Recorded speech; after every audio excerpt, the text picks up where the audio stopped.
What's up, Star Wars nerds? And on this edition of Hyperdrives, the second ever Last Figure Standing campaign is well underway. The initial poll for everyone's top 10 most wanted figures in the Benic collection closed out on Friday, the 20th of September at 11:59 p.m. Eastern Standard Time. So right now, Chris from Bantha Skull is cleaning all of the data, such as fixing misspelled characters, that sort of thing. And in a couple of weeks or so, they will reveal the overall top 10 TVC most wanted figures chosen by those that participated in this poll. And from there, they will proceed with a number of elimination rounds where everyone will get to vote and eventually whittle those 10 down to one last figure standing. So before those 10 figures get revealed, I wanted to put out a video on my top 10 most wanted TVC figures that I selected for this last figure standing. So let's just dive right in, and the first figure on my list is an all-new C-3PO from Episode 4, A New Hope. This is a figure that is long overdue. The only 3PO we have in the Benic collection is this one,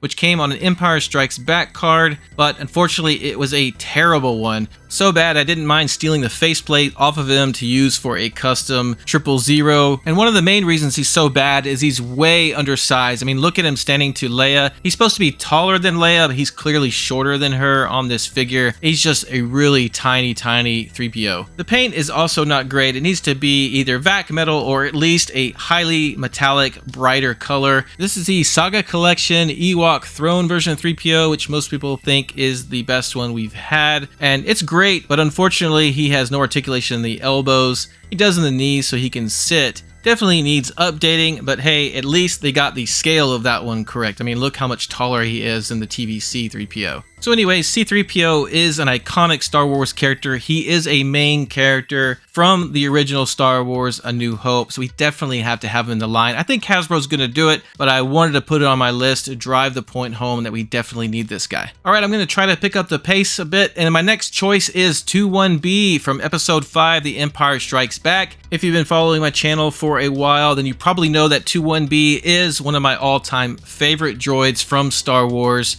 and this is the only modern one we have. This is from the Power of the Force 2 line. It was a good-looking figure for the time. This was like 1997, but just does not have the articulation. It's just clearly outdated. Now, spoiler alert, I am not putting his medical droid partner FX7 on my list because I think this Power of the Jedi version is fantastic, and Hasbro's already hinted that this one would be tough to redo, so I would be fine if they just simply repacked FX7 on that classic card back, to help complete the original 96. Alright, moving on to my third pick, I chose the Snowtrooper, aka Imperial Stormtrooper Hoth Battle Gear from Episode 5, The Empire Strikes Back. I can't believe we don't have this iconic Stormtrooper in the line yet. We've had a number of different modern versions over the years. This is a popular one. This is from the Saga Collection. He had a removable helmet, which just seemed really unnecessary. And the articulation is extremely stiff. It's just way outdated. It's just not a super great looking Snowtrooper. It was fine for the time, but clearly outdated. There was a 3 3/4 Black Series version that's pretty decent, but let's just face it, we are well overdue for Snowtroopers. People want to have battles. We've got a battle 4-pack of Rebel Hoth soldiers, so we definitely need Snowtroopers to go against those. Next on my list, I chose Garen Dan from Episode 4, A New Hope. Garen Dan is one of my favorite aliens, and we've got the Cantina coming. We've got this whole Return to Tatooine campaign going on, including a recently revealed Mos Eisley diorama set that Garen Dan would be perfect for. Unfortunately, the last one we got was from the Saga Collection. He looked good, but he just has really bad articulation. The swivel elbows and then just rotating swivel shins, if you will. Just not a great articulated figure at all. So we definitely need a new Garen Dan. Next up, I'm going back to the Battle of Hoth with the AT80 Driver from Episode 5, Empire Strikes Back. One of my favorite pilot/driver troopers. I love the AT80 Driver, and we just never had a good figure, in my opinion, in 3 3/4 scale. This is the one that came with the Shadows of the Dark Side AT80, and it's just not a great figure. You could argue that there was the Saga Collection on the Rebels card.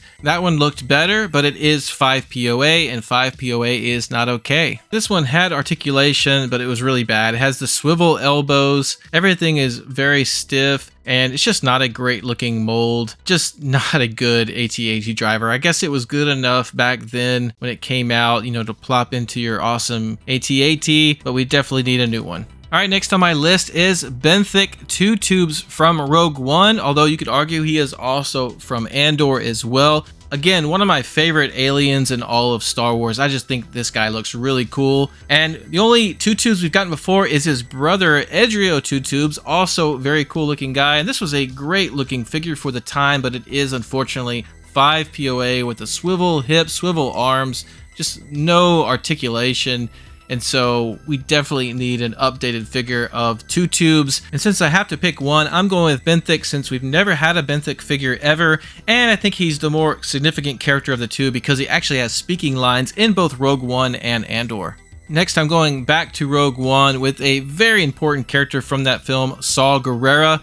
And like 2 Tubes, he is also in the Andor series as well. This is just an excellent character, such an iconic character from that movie. So I think we really got to have him. The only one we have is this 5 POA version from the Rogue One line. A really well done figure as far as the appearance, but again, the articulation is just not there. It's just really bad. We definitely need Saw to receive the TVC treatment. And for my next pick, I'm going to stick with Rogue One with Baze Malbus. Baze is one of the main heroes of the film, and I chose him because his iconic partner Chirrut Imwe is already in TVC, and it's just really strange that we got Chirrut but no Baze. So we definitely got to have Baze. The only Baze we've had in the 3 3/4 scale was this god-awful Rogue One version. It's 5 POA, it's terrible. I think they also re-released it in the Last Jedi line, but it's just a really, really bad figure. So we gotta have Baze in TVC to go with Chirrut Imwe. It's just a must. All right, now I have to go back to the original trilogy with Boba Fett from Episode 5, The Empire Strikes Back. Now, I know many of you out there right now are saying to yourselves, Boba Fett? Boba Fett? Yes, Boba Fett, because in spite of all those different Boba Fetts we've gotten over the past few years, we still are lacking a good version of arguably the most iconic and most important version of Boba Fett, that being the Empire Strikes Back version.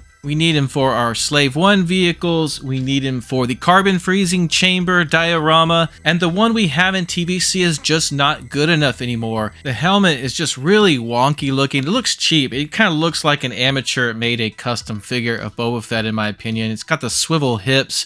The other hinges and stuff are really stiff. And, you know, it's not the worst figure ever, but it's just so outdated. There is a removable helmet, but the head sculpt is pretty bad. Of course, it doesn't look like Temuera Morrison. I guess they hadn't decided that Temuera Morrison would play Boba Fett at that point. This figure is just not up to today's standards, so we've got to have an all-new, properly done Empire Strikes Back Boba Fett.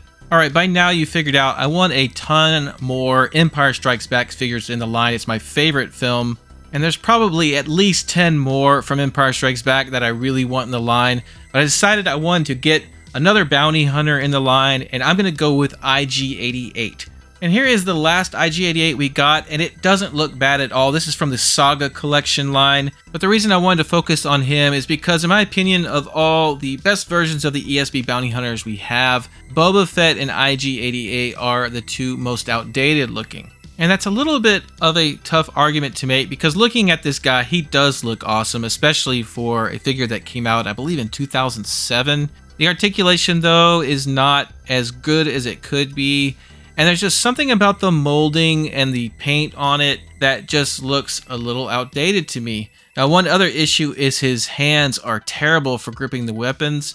It's something that they really perfected with this IG-11 from the TVC line for The Mandalorian. That one holds weapons very well. He's got more fingers, and they just did it in a really good way that he can grip the weapons just fine. But the IG-88 one we have, I just can't keep the weapons in his hand. So that's one annoying thing. I also think the paint could be done much better these days. It needs to be a little more metallic looking.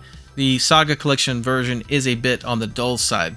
Alright, so there's one last look at my top 10 most wanted figures for TVC. It was so difficult to come up with 10.